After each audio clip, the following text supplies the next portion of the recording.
Should the Rams make a call on this game-changing wide receiver that is available? What will the Rams trade deadline approach be?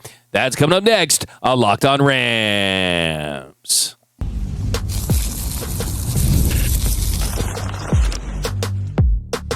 You are Locked On Rams, your daily Los Angeles Rams podcast. Part of the Locked On Podcast Network, your team every day. What is up, Ramily, and welcome to another episode of Locked On Rams, your daily podcast covering your Los Angeles Rams. Free and available wherever you get your podcasts. Locked On Rams, part of Locked On Podcast Network, your team every day. We're also available over on YouTube, so if you haven't yet, do me a huge favor. Hit the subscribe button, hit the notification bell, and if you want to support every single episode of Locked On Rams, hit that like button and drop a comment down below. We are 60 subscribers away from 20,000, so if you're a podcast listener, if you want to support this show on YouTube, head over there, join the party, and also podcast listeners, write us a review or read on the show. My name is Doug McCain. Friends call me DMAC. You can follow me on X and Instagram at DMAC_LA. I've covered LA sports for over a decade. 24/7 Sports, Bleacher Report, SI, Dodgers Nation, the LA Sports Report. I also do NFL radio for Westwood One. Today I'm flying solo, the People's Champ, Mr. Travis Rogers. He'll be back on Monday, but we've got a jam-packed show. As you can tell, I'm very excited about the NFL trade deadline that is fast approaching on November 4th. The Rams have draft capital. They're all in. They could improve their roster. They could get a guy to fill a need. They could get someone to take them over the top. Lots of options for the Rams, so we're going to get into that. Also, big questions the Rams need to answer after the bye. But first, this episode is brought to you by Mazda. Like our players, we sweat every detail because when you make every move count, pulling off the unexpected is only the beginning. Stay tuned later for highlights in this week's Moving the Game Forward. Mazda. Move and be moved. All right, so let's get into it. We'll have fun with this one just because it is the bye week. So we got to explore different avenues to improve this roster. And let's talk about the trade deadline. And yes, we know that if you're going to list off some needs for the Rams, you start at the cornerback position. Darius Williams, he's played better of late.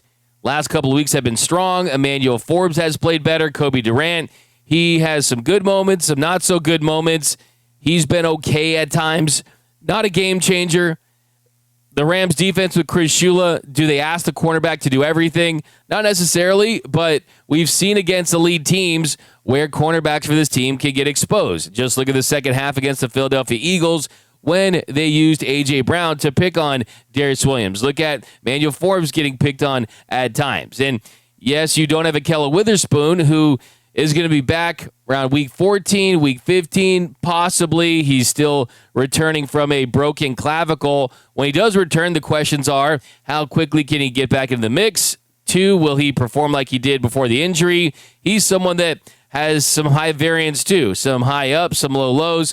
I mean, he was great in the playoffs last year against the Vikings and the Eagles for the Rams. So, yeah, the hope definitely is that Ahkello can come back and contribute in some capacity. And if they don't make a move for a cornerback, then there's going to be a lot of expectations for him to come back and perform. And I certainly think he can do that. And, look, I think if you're the Rams, the first question is, if you're going to make a move for a cornerback, how much of an upgrade is that going to actually be?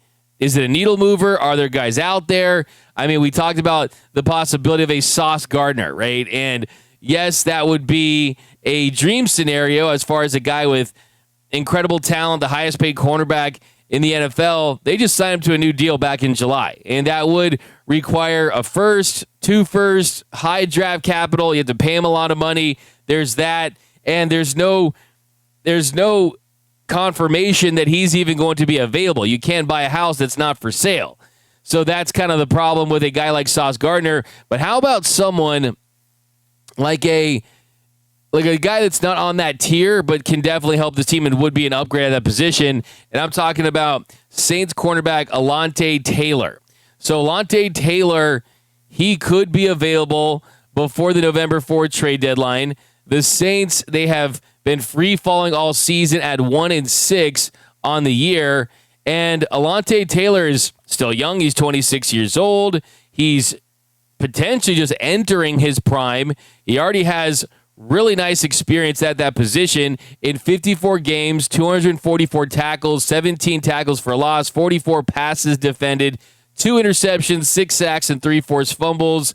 So those stats right there, they highlight his versatility, right? He can get big and physical, and he's logged time in the slot and the outside cornerback spot, 172 snaps at nickel, 117 on the boundary this season.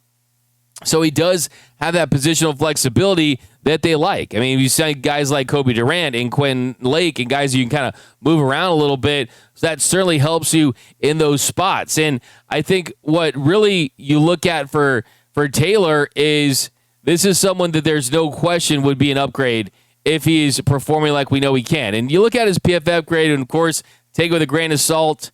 He has a 67.6 PFF coverage grade. That would make him the 33rd best among 112 qualified cornerbacks.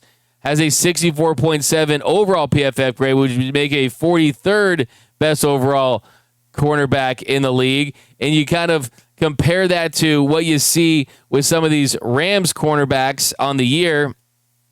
And yes, Darius Williams' last couple weeks have been strong for sure on the year. Williams has a higher grade than them. I mean, a 75.2 PF grade. That's 10 out of 112 cornerback. So you kind of look at that. I think Darius Williams is going to stick. I really do. I think he's building upon just the talent level that he's already had, but he's kind of figured some things out. The wild card for the Rams would be if you don't think that Forbes is going to be that guy long-term this year. That would kind of be it. Forbes, a 58.9 overall PF grade. That's 61 out of 112. So Taylor, certainly an upgrade on that. And then you look at Kobe Durant, where he sits this season overall. Kobe Durant on the year, a 60.8 overall PFF grade. That's 53rd. So I think Darius Williams is still building. I still like him. I really do. And I think that he brings that experience that you like as well. But Taylor definitely could be an upgrade to Forbes, could be an upgrade to Kobe Durant. And even if things really click for him, he could be just a guy that's entering his prime and hasn't reached his potential. Darius Williams is 32. Taylor's 26. So that's a name that I keep in my eye on. I'm keeping my eye on Alontae Taylor for sure, just because you know the Saints should be sellers, and you know that certainly is a move worth considering just because, hey, yes, I want the flashy player. Yes, I want all the big names. Give me all the big names just because I truly believe this is a Rams team that shouldn't limit themselves based on positional need. But let's be honest, the cornerback position is very relevant in the playoffs, in the postseason, and it can cost you if guys are getting cooked, guys are getting torched, guys are getting burned, and they're not able to have success at that position. So it's something where you really don't have options that are going to be stepping into those roles as far as internal options that you think are game changers. I mean, we talk about the Dodgers on this show a lot. The Dodgers had one of the worst bullpens in Major League Baseball, but they somehow found a rookie in Roki Sasaki who's turned out to be this dominant closer to close games for them and give them high leverage moments. There's no Roki Sasaki just hanging around in the building for the Rams at that position. So if you want to upgrade at that position, you have to look externally, and I already know that the Rams are being active. So if you're saying to yourself, oh, the Rams should just roll with what they have, they should wait for Akello. Well, let's not dismiss what the Rams are doing, because I can tell you behind the scenes, the Rams are active in looking at what cornerbacks could be available. Diane Rossini made that public by saying the Rams are one of a handful of teams that are making calls on cornerbacks. So the Rams are doing their due diligence to add to that position, and the fact they're doing that shows their actions aren't consistent with what they're saying. And what do we always say on this show? Don't listen to what they say, watch what they do.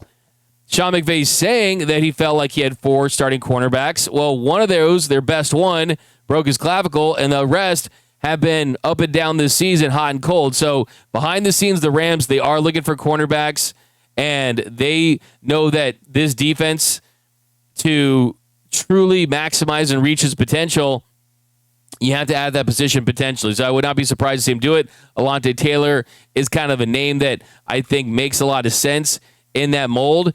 And if that is the case, they're going to have to get something done in the next week or so. And it's not going to be a big, massive, this is a taking top draft capital. It's not that. I mean, that's the beauty of the guys that are available. Is outside of a Sauce Gardner, right? And they're not going to be going out and giving up top draft capital for a cornerback. If they were going to give top draft capital, it would be for the best players that are available.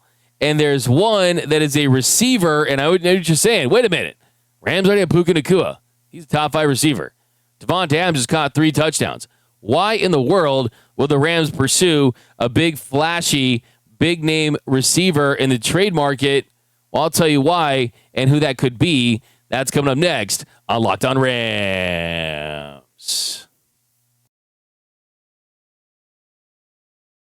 This episode of Locked On Rams is brought to you by FanDuel. The NFL season is here, and FanDuel has an offer you don't want to miss. Right now, new customers can bet just $5 and get $300 in bonus bets if you win. That's right. Bet a pick, put down $5, and if it hits, you'll unlock $300 in bonus bets to use across the app. I'll say it again. Pick a bet, put down $5, and if it hits, you'll unlock $300 in bonus bets to use across the app. And I love FanDuel. I use it all the time. I, of course, have a lot on the Rams this year. I had Stafford MVP. The Rams winning the Super Bowl, so I'm all in on the 2025 Los Angeles Rams. And I love how FanDuel gives me so many ways to play. I've built parlays, tried player props, and even followed the live lines during games. Lots of great stats and info over at FanDuel. And it makes watching football even more exciting when you've got a little more something riding on the action. Just a little something extra. It definitely makes it a little more intense. Whether you're a casual fan or love diving into the stats, FanDuel makes the game day experience so much better. So what are you waiting for? Visit FanDuel.com to download the FanDuel app today and get started. If you're a business owner, here's the truth. SaaS promised to make work easier, but now the average company is buried by hundreds of apps that slow down your teams and simply don't work together. That's not SaaS, that's sad. Software as a disservice. That's why you need Rippling. Rippling is the unified platform for global HR, payroll, IT, and finance all in one place. They've helped millions of businesses replace a mess of disconnected tools with one system designed to give leaders clarity, speed, and control. By uniting your employees, teams, and departments in one system, Rippling removes the bottlenecks, busy work, and silos your software created. Everything from onboarding to payroll to IT access, it runs automatically and perfectly in sync. It's seriously simple to use, too, and it gives companies one source of truth for their people, data, and everything they touch. Whether you want to run your entire HR, IT, and finance operations as one, or just fill in the gaps in your software stack, Rippling can do it all. And right now, you can get 6 months free when you go to rippling.com/LockedOnNFL. Learn more at rippling.com/LockedOnNFL. That's rippling.com/LockedOnNFL for 6 months free. Terms and conditions apply. And we are off and running here on Locked On Rams. Thank you for making Locked On Rams your first listen every single weekday and sometimes on the weekends. Free and available wherever you get your podcast. Locked On Rams, part of Locked On Podcast Network. Your team every day.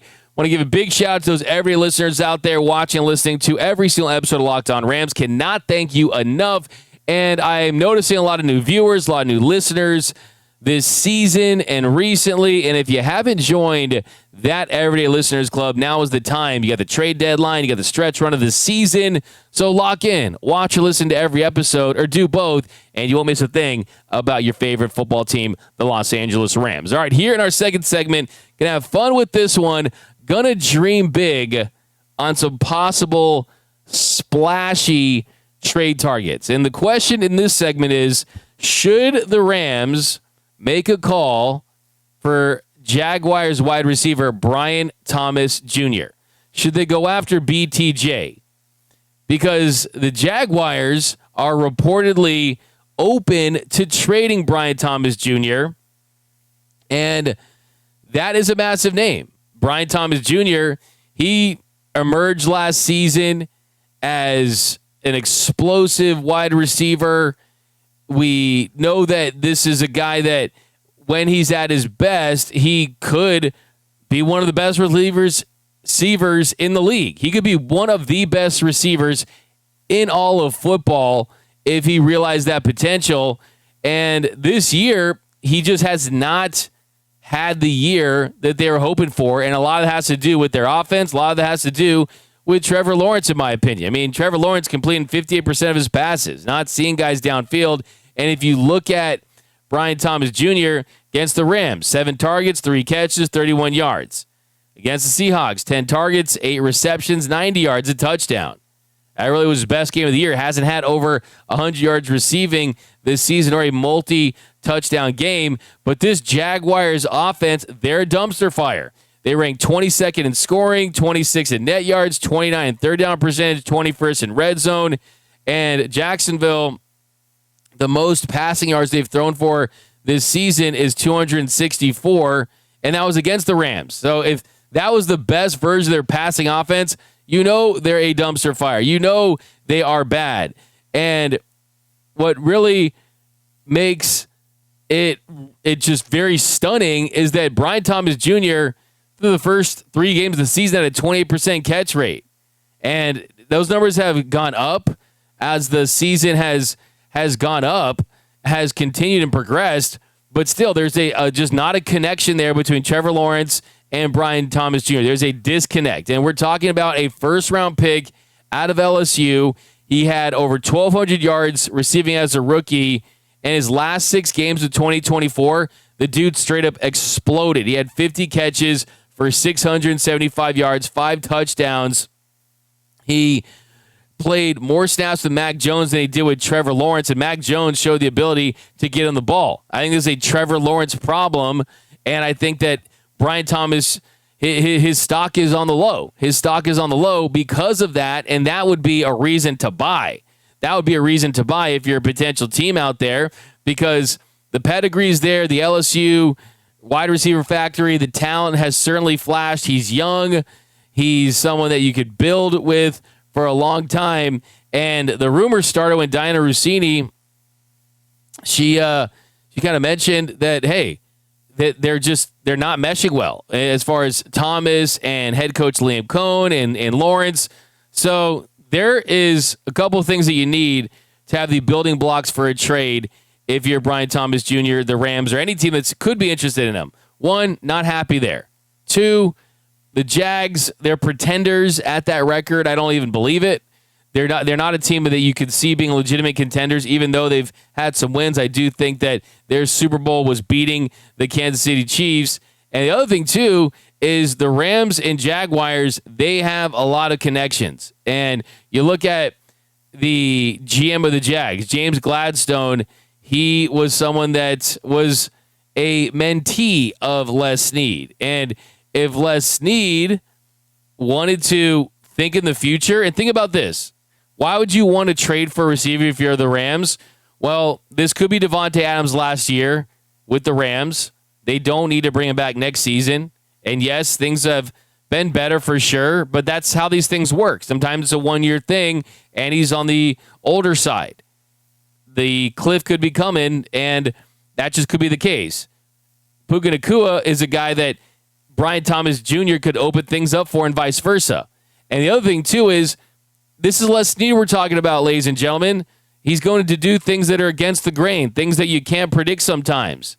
And you look at the moves he has made. He's the same GM that traded for Sammy Watkins. He got Brandon Cooks. He traded for Jalen Ramsey. He brought in Odell Beckham Jr. They have been interested in adding receivers. They wanted to get a Romo Dunze a couple years ago in the draft. There was some talk that they were interested in signing and getting Mike Evans on the Bucs. He's wanted a guy, and then Devontae Adams did fill that role in a big-name receiver, but the way that contract is structured, it could easily be a one-year thing from the Rams standpoint and Davante Adams standpoint. So there is no guarantee that he's a long-term fit because he's just not a long-term fit, but even a 2-year fit for him. And that connection also goes, Brad Holmes was the guy that was in the middle of the Matthew Stafford deal in Detroit. So even though that has nothing to do with Puka Nacua, so even though Puka Nacua is a guy who I think is a top 3 receiver in this league, he has dealt with some injuries for sure, but I think it has to do with that fact that look how many targets Puka gets. He leads the NFL with 65 targets, even missing a game. So that tells you that long-term, I think one of the goals of the Rams need to have, and one of the things they need to address, is making sure that the workload for Puka isn't always, hey, let's just spam Puka because we know what that leads to. That leads to injuries. And Davante Adams is right behind Puka Nacua with 63 targets. And the thing is that you look at where Adams is, and he's getting 6.8 yards per target. Adams is the lowest catch percentage of his career at 49.2%. And I think this is a move that could look. I mean, I don't know how happy Davante Adams would be if you would trade for him, and that could shade things up. And I'm just kind of having fun with this one. But if you did have those guys, I mean, you're talking about the best 3 receivers in the league at the same time. I mean, as far as a trio, right? As far as how those guys add up with Puka and Thomas and Davante Adams. And we've seen with this team, I mean, whether it be a Ricky Prohl, right, or with Isaac Bruce and a Torrey Holt. This is a team that historically can go with more than just 2 really good receivers. And if you had Thomas and Adams, they were split out wide, just imagine what that would do for Puka Nacua in the slot. I mean, this is a guy who could wreak havoc, similar to what we saw Cooper Kupp do in 2021 for opposing defenses. I mean, this could really make them just an absolute unstoppable receiving core. I mean, it's just fun to think about. I mean, and 2, from a money standpoint, financially, Thomas is still on his rookie contract through 2028. Does have that 5th-year option. He's the type of player that if he's available at this age and you can get a deal done, you absolutely pursue that, because then not only do you have him in your building under a affordable deal and the capital's draft capital, well, hey, then he doesn't go to a team that could trade for him, right? A team that could be a contender that you're competing with, a team like the 49ers. You don't want to see that. We know the 49ers, they were the team that got CMC when the Rams were interested in CMC. Seahawks, imagine pairing him with Jackson Smith and Jigba. Who knows? I mean, these are all possibilities. I mean, you have to think one step ahead. You absolutely have to think one step ahead. And I like the reason why I'm so adamant on pursuing a receiver, or not even a receiver, just a game-changing player, is just look at last year's draft. And everyone likes to hug draft picks, right? These picks, I mean, they mean something for sure, but sometimes they don't mean as much as you think they do. Think about last year's draft. The Rams, you had the picks, the 6 ones after you trade away your first-round pick to have the opportunities to add players at the trade deadline, or use that to get another quarterback, Matthew Stafford's successor in the upcoming draft. But think about the guys they did get. Ferguson, they got with their highest pick, number 46 overall. He, I think, is going to be a difference maker after the bye, but he's played very seldomly. Yes, he was injured with the groin. Yes, tight end is not easy to just pick up, especially in this offense. But look at Jarquez Hunter. Hasn't played. And then they let their 5th-round pick, Pooh Paul, just walk away. So it's not like they are putting such a premium on these draft picks anyway.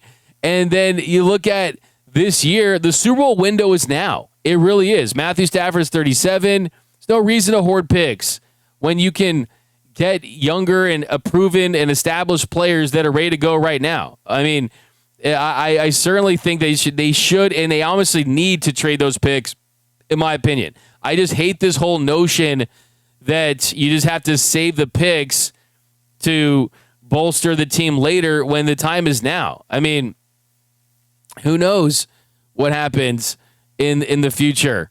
But I think you look at this team right now, and who knows? I mean, look at a guy like the Dolphins. The Dolphins, they could trade A-Chain. What if you traded away Corman a pick for A-Chain and you took this running backs room to another level? Like, I think that this whole idea that they're only going to trade top picks for positions of need is ridiculous, quite frankly. I think that there should be something up their sleeve. There should be something that could surprise you, and it's about getting premium star talent with those picks at game-changing positions. And I'm really excited to see what Les Snead can do at the deadline. Would I take a flyer on BTJ? I absolutely would, 100%. I really would. I'm trying to win in 2025. And I know you're probably saying, well, Matthew Stafford, he can still go, so he'll be back next year. Sure, there's no guarantees. There's no guarantees he's going to be able to stay healthy, when the cliff is going to come. All I know is that they have an MVP caliber quarterback right now. All I know is they have an MVP level receiver right now, and a Devontae Adams that could be here for 1 year, and a defense that is one of the best in the league right now, and a competition level around the league where I don't see any juggernauts. It's about 2025. It really is. F them picks, parades over prospects. But all right, coming up next, we got some more questions about the second half of the season. That's coming up next on Locked On Rams. This episode of Locked On Rams is brought to you by Mazda's Moving the Game Forward. For those who believe it's not just about playing the game, it's about redefining it. They are moments that do more than put points on the board. They move crowds, move culture, and keep moving the game forward. This week's moment that moved the game forward is Matthew Stafford's no-look pass to Davante Adams. Another touchdown for Stafford. 5 touchdowns against the Jaguars. No interceptions. This is the first 5-touchdown game in an international game. Of course, the Rams beating the Jags in London, and Stafford's played like an MVP. 37 doesn't matter. Back issue doesn't matter. He has delivered this year and just had an incredible impact on this team. Just keeps moving the Rams forward. So when you follow what moves you, the unexpected is only the beginning. And just like there's more to every highlight, there's more to a Mazda vehicle. Mazda, move and be moved. And welcome back to Locked On Rams. Thank you for making Locked On Rams your first listen every single weekday. Free and available wherever you get your podcast. Locked On Rams, part of Locked On Podcast Network. Your team every day. Okay, here in our third segment, we're going to start the after-bye question series. Questions the Rams need to answer after the bye.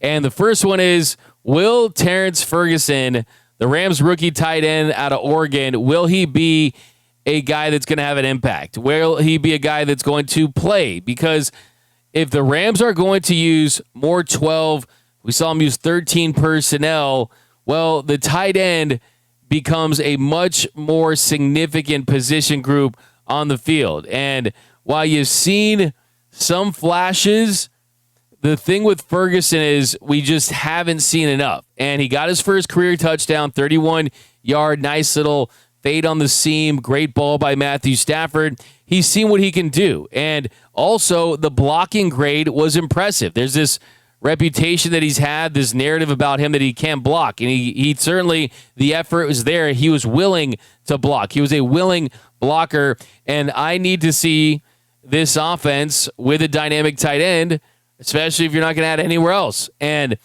Tyler Higbee dropped key passes, one's on third down. Colby Parkinson, Davis Allen, they do what they can for sure, but they don't have this deep stretch level upside that Ferguson has. And he needs to be used as a downfield weapon because there is a vertical threat that's there in Terrence Ferguson. And yes, there has been some times where Tutu Atwell has done that. We saw against the Colts. He's a guy that can absolutely step and make those plays. Atwell did play just 10 snaps last week, and there was other receivers. He did kind of deal with a hamstring, but other guys were in the 20s, and there's guys that, Mumfield had his first career touchdown, and Jordan Whittington had some opportunities. So Yeah, I mean, that's a major question that for me to ask Sean McVay is, hey, how are we using Terrence Ferguson in the second half of the season? We are talking about a dude who's 6'5", has 4.6 speed, is a mismatch nightmare, and it's time to take off those training wheels. It's time to take off those kid gloves, and I'm hoping this extra week of the bye allows him to continue to familiarize himself with the Rams playbook, and for Sean McVay to find some packages to utilize his strengths, because I think now is the time to reduce Tyler Higbee and increase Terrence Ferguson. The time is now. I love you, Tyler Higbee. You can make the case, the best tight end in Rams history. That's all good and fine. But remember, we are viewing this season as Super Bowl or it's a failure. That's the only way. This is Los Angeles. This is the city of champions. Okay? If you don't win a Super Bowl when you're all in, it's considered a failure. And that's why it is imperative to see if Terrence Ferguson can handle an increased role. Because if he can, then you keep going to him. If he can't, then you got to kind of change some things up around as far as your attack plan. But that is going to do it for this episode of Locked On Rams. My name is Doug McCain. You can follow me on X and Instagram at DMAC_LA. And until next time, whose house? It's Locked On Rams house.